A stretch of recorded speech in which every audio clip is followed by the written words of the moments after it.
बहुत स्वागत है आपका भारत समाचार पर। मैं हूं आपके साथ मयूरी श्रीवास्तव। रुक करेंगे खबरों की ओर। खबर लखनऊ से है, जहां लोक भवन में योगी कैबिनेट की बैठक खत्म हो गई है। बैठक में 16 प्रस्तावों को मंजूरी मिली है। नई निर्यात नीति को मंजूरी दी गई है। पैतृक संपत्ति का बिल कैबिनेट में पास हुआ है। आउटसोर्स सेवा निगम के गठन का प्रस्ताव भी पास हुआ है। तो अहम बैठक ये हुई जिसमें 16 प्रस्तावों को मंजूरी मिली है। लोक भवन में योगी कैबिनेट की बैठक खत्म हो चुकी है। जो बैठक चल रही थी वो खत्म हो गई है। बता दें कि बैठक में 16 प्रस्तावों को मंजूरी मिली है। नई निर्यात नीति को मंजूरी दी गई है। पैतृक संपत्ति का बिल कैबिनेट में पास हुआ है। आउटसोर्स सेवा निगम के गठन का प्रस्ताव पास हुआ है।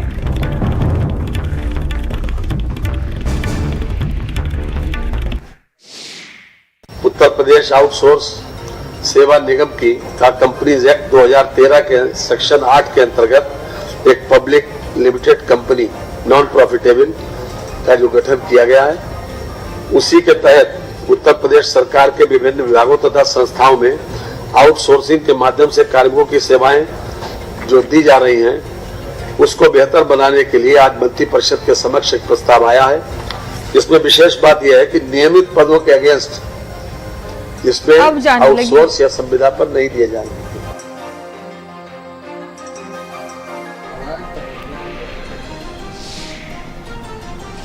तो 16 प्रस्तावों को मंजूरी दी गई है। योगी कैबिनेट की अहम बैठक हुई और कई अहम प्रस्तावों पर लगातार चर्चा चल रही थी, जिसको मंजूरी मिली है। चयन की प्रक्रिया तो रखनी पड़ेगी और वो जो सरकारी व्यवस्था है वो जेम पर आधारित है, तो वो हम जेम पर ही आउटसोर्सिंग एजेंसी का चयन करेंगे। लेकिन आउटसोर्सिंग एजेंसी का चयन जो अब तक विभाग करते थे, अब निगम करेगा। जिस विभाग को जितने मैन पावर की जरूरत है वो निगम को बताएगा। निगम उसकी आवश्यकता के अनुसार मैच करते हुए जो चयनित या क्वालिफाइड कहूंगा आउटसोर्सिंग एजेंसियां हैं उसको अलॉट कर देगी। परियोजनाएं थी, तमाम ऐसे बनाए गए। लगभग 16 ऐसे प्रस्ताव आए थे, सभी प्रस्ताव पारित हुए। संबल को लेकर कुछ चर्चा हुई? अभी नहीं, उस पर कोई चर्चा नहीं। उससे पहले आपसे चर्चा हो चुकी है कि हम लोग चाहते हैं कि एक अपील, एक टास्क फोर्स बने और एक ऐसा कोई टीम बने कि जिससे पूरे प्रदेश में जांच हो कि अगर इस तरीके से कोई अन्याय हुआ है उनके खिलाफ कार्रवाई, और वहां से अगर माइग्रेट किए हों तो उन लोगों को अवसर प्रदान किया जाना चाहिए। हमारे साथ मौजूद है। करोड़ नाम काटे जाएंगे, इसमें भी घपला, इसमें भी घालमेल, इस तरह की बातें आ रही। देखिए, अब उनका विरोधी पार्टी के लोग हैं, अब वो विरोध करना अपना काम है। राज्य निर्वाचन आयोग ने सभी जिलाधिकारियों को निर्देश दिया है कि बीएलओ के माध्यम से उसका सत्यापन करा लिया जाए। एक एक आदमी का नाम 5 गांव, 6 गांव, 8 गांव में है, तो ऐसे सत्यापन हो रहे हैं। सत्यापन के बाद सब फाइनल रिपोर्ट आ जाएगी। एक सवाल ये था कि आप बिहार में चुनाव लड़ रहे हैं, वहाँ पर जा रहे हैं गठबंधन के साथी। यहाँ तो संजय निषाद जी नाराज हैं और कहीं धमका रहे हैं रोजाना। कहाँ नाराज कहाँ हैं? तो कैबिनेट में तो थे, देखे हैं। नाराज होते तो नहीं आते, ऐसा नाराज नहीं है। कुछ छोट भैये नेता हैं जो जिनकी छवि कमजोर हो रही है और डॉक्टर संजय निषाद जी की छवि दिनों दिन बढ़ रही है। अब वो नेता पूछा जाएगा कि निषाद का नेता कौन, तो डॉक्टर संजय निषाद। अब वो छोट भैया नेता अब उस कैटेगरी में आ नहीं पा रहे हैं, तो वो लोग अनर्गल बयानबाजी करते हैं। उसी बात को लेकर के डॉक्टर संजय निषाद जी ने बोला है। एक आखिरी सवाल ये था कि आज राहुल गांधी ने एक बयान दिया, कहा कि एटम बम के बाद अब हाइड्रोजन बम आने जा रहा है। यानी कि जो चुनाव आयोग ने वोटर लिस्ट में SIR का मुद्दा उठाया था, अब कहा अब हाइड्रोजन बम हम लोग लेकर आ रहे हैं। बिहार चुनाव के दौरान सारे बम आ रहे हैं। देखिए, ये सब दगे हुए कारतूस हैं। कौन कौन? अब 14 हारे, 17 हारे, 19 हारे, 22 हारे, 24 हारे।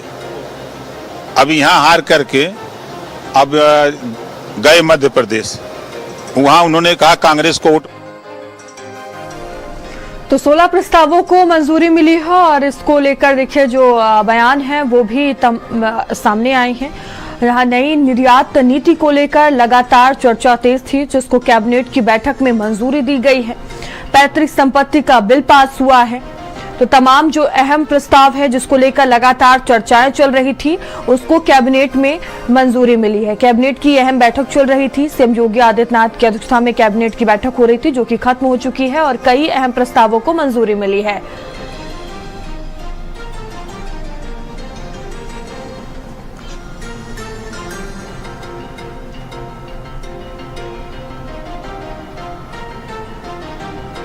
प्रदेश के प्रधानमंत्री मोदी क्या कुछ कह रहे हैं, आइए सुनते हैं। उसका बेटा उसकी सेवा करे।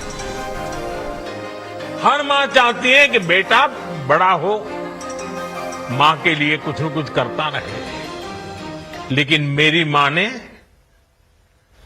खुद के लिए नहीं, आप जैसी करोड़ों माताओं की मैं सेवा कर सकूं इसलिए खुद से अलग करके मुझे जाने की इजाजत दी। आप सब जानते हैं अब मेरी मां का शरीर तो इस दुनिया में नहीं है। कुछ समय पहले 100 साल की उम्र पूरी करके वो हम सबको छोड़ के चली गई। मेरी उस मां को जिसका राजनीति से कोई लेना देना नहीं, जिसका शरीर भी अब नहीं है, मेरी उस मां को आरजेडी कांग्रेस के मंच से भद्दी भद्दी गालियां दी गई।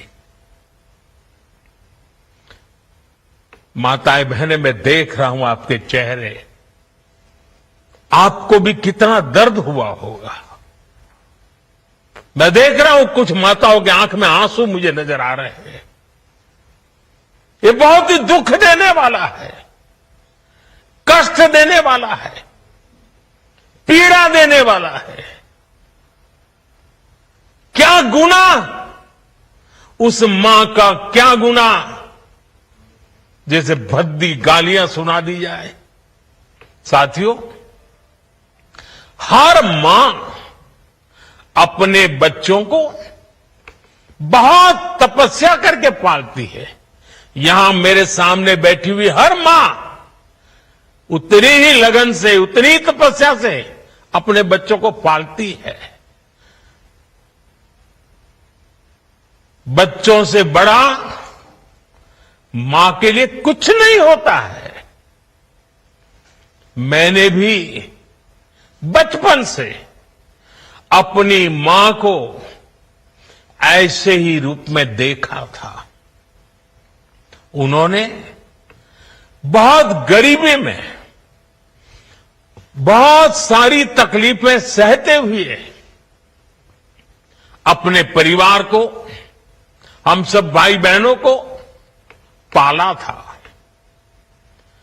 मुझे याद है, बारिश का मौसम आने से पहले मां इस कोशिश में जुट जाती थी कि छत न टपके, ताकि उसके बच्चे चैन से सो सके।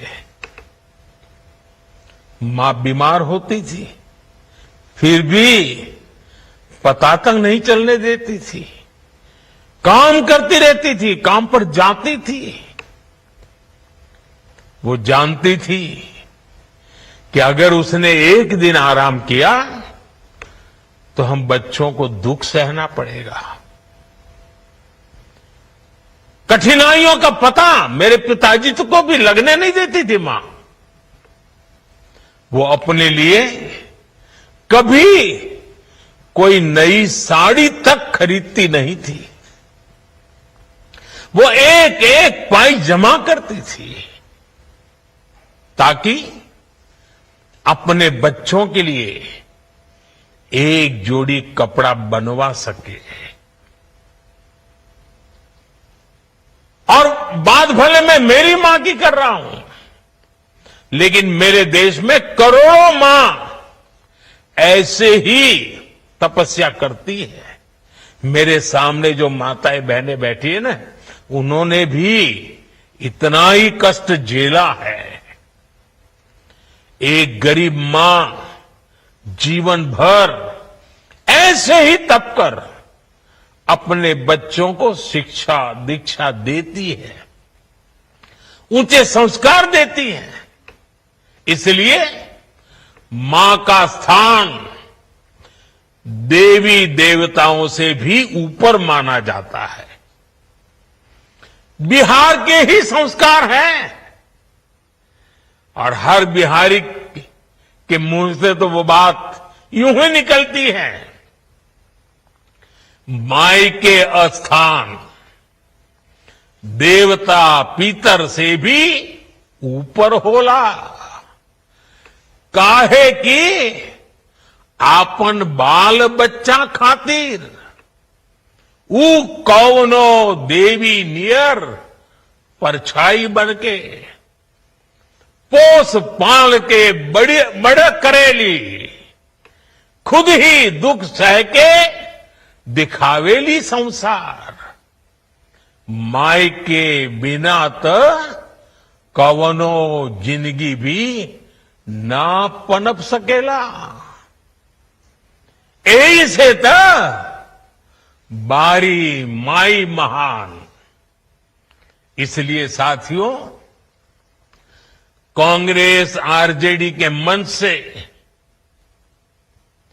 गाली, भद्दी गाली केवल मेरी मां को नहीं दी गई है, ये भद्दी भद्दी गाली करोड़ों माताओं बहनों को दी गई है। साथियों, एक गरीब मां की तपस्या, उसके बेटे की पीड़ा, ये शाही खानदानों में पैदा हुए युवराज नहीं समझ सकते। ये नामदार लोग तो सोने चांदी का चम्मच लेकर पैदा हुए हैं।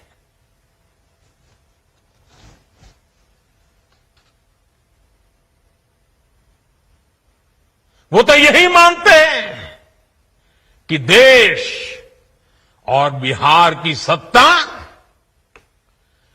इन्हें अपने खानदान की विरासत लगती है। इन्हें लगता है कुर्सी इन्हें ही मिलनी चाहिए। लेकिन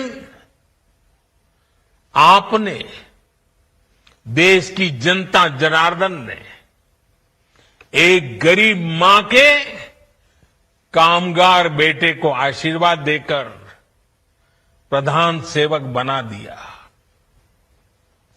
ये बात नामदारों को पच नहीं रही है। कोई पिछड़ा, अति पिछड़ा आगे बढ़ जाए, ये कांग्रेस के तो कभी बर्दाश्त नहीं हुआ है। इनको लगता है नामदारों का तो अधिकार है कामदारों को गालियां देना। इसलिए आए दिन ये गालियों की झड़ी लगा देते हैं। माताएं बहनें, आप भी सुना होगा, आपके भी कान पे पड़ा होगा कि मुझे भी इन्होंने कैसी कैसी गालियां नहीं दी। ये लिस्ट बहुत बड़ी लंबी है और उनका कोई बड़ा नेता भी ये गालियां देने में बाकी नहीं रहा है। ये नफरत, ये नामदारों का अहंकार, ये कामदार के खिलाफ गाली बनकर के फूटता रहता है। कभी ये मुझे नीच कहते हैं, गंदी नाली का कीड़ा कहते हैं, जहर वाला सांप बोलते हैं। आपने तो अभी अभी सुना होगा, यहां बिहार चुनाव में भी मुझे तू तड़ाक करके गाली देकर इनकी नामदार वाली सोच बार बार उजागर हो रही है। इसी बीच लखनऊ से खबर सामने आ रही है, जहां राजधानी में युवक की पीट कर हत्या की गई है। बता दें कि टिम्बर कारखाने में युवक की बेरहमी से पिटवाई की गई। अमित की पटवे से पिटवाई की गई है। इलाज के दौरान मौत हो गई है। दबंग का पिटवाई करते सीसीटीवी सामने आया। कार्रवाई के नाम पर खाना पूर्ति कर रही है पुलिस, ये परिजनों की तरफ से आरोप लगाया गया है। सुशांत गोल्फ सिटी के अहिमा मऊ की घटना बताई जा रही है।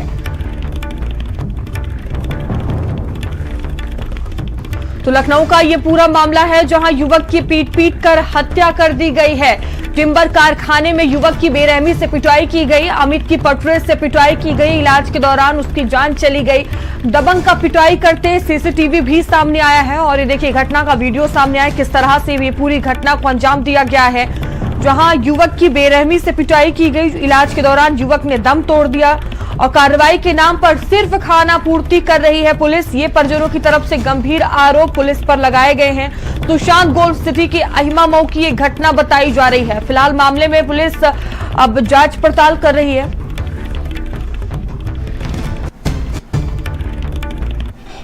वहीं महोबा में खनिज विभाग की वेबसाइट से मिलती जुलती फर्जी वेबसाइट बनाकर खनिज रॉयल्टी का खेल चल रहा है, जहां शातिर फर्जी रॉयल्टी में प्रतिमाह 15 करोड़ रुपए कमा रहे थे। बता दें कि कोडिंग के जरिए फर्जी बारकोड बनाकर रॉयल्टी पेपर में प्रिंट करके सरकार के राजस्व को चूना लगाया जा रहा था। इतना ही नहीं, कबरई में 350 रुपए प्रति घन मीटर रॉयल्टी का रेट है। शातिर ट्रक चालकों व ठेकेदारों को 150 से 200 रुपए प्रति घन मीटर के हिसाब से फर्जी रॉयल्टी उपलब्ध कराते हैं। जहां बता दें कि खनिज के परिवहन के लिए जरूरी ई ट्रांजिट पास करने वाली सरकारी वेबसाइट के नाम से फर्जी वेबसाइट बनाकर करीब 1.5 वर्ष से फर्जीवाड़ा चल रहा था। विभागीय अधिकारियों को इसकी जानकारी हुई तो एफआईआर दर्ज कराई गई। पुलिस जांच में ये बड़ा खुलासा हुआ है और 3 शातिर अपराधियों को पुलिस ने इस मामले में गिरफ्तार भी किया है।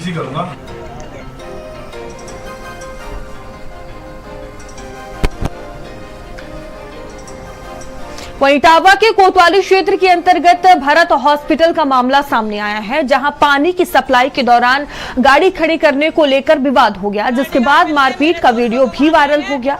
बता दें कि पक्का बाग निवासी राजेश तिवारी ने पुलिस को तहरीर देकर डॉक्टर और स्टाफ के करीब 10 लोगों पर गाड़ी हटाने को लेकर मारपीट का आरोप लगाया है। शिकायतकर्ता ने सीसीटीवी फुटेज दिखवाकर आरोपियों पर कार्रवाई की मांग की है। पुलिस ने कहा जांच कर दोषियों पर कार्रवाई होगी।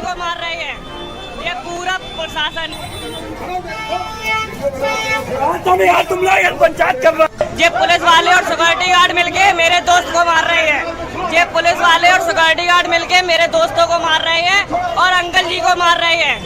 ये पूरा प्रशासन। और खबर हापुड़ से है, जहां सड़कों में गड्ढों को लेकर बीकेयू का प्रदर्शन। पानी में बैठकर प्रदर्शन कर रहे हैं किसान। गड्ढों में पौधे लगा रहे भाजपा कार्यकर्ताओं ने एनएचएआई के खिलाफ नारे लगाए हैं। कार्यकर्ताओं ने गढ़ मेरठ हाईवे पर जाम लगाया है। गढ़ कोतवाली के गढ़ मेरठ रोड का ये पूरा मामला बताया जा रहा है, जहां देखिए पानी में बैठकर ये प्रदर्शन किया गया है किसानों की तरफ से।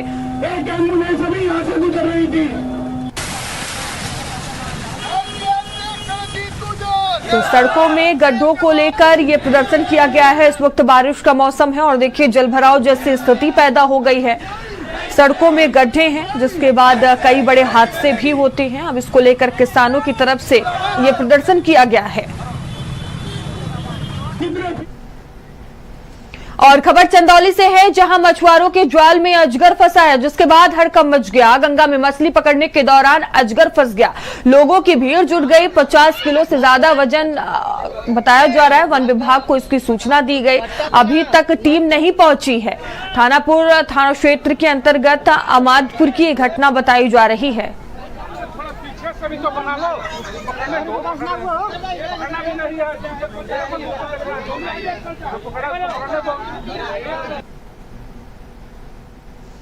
50 किलो से ज्यादा ये अजगर का वजन बताया जा रहा है।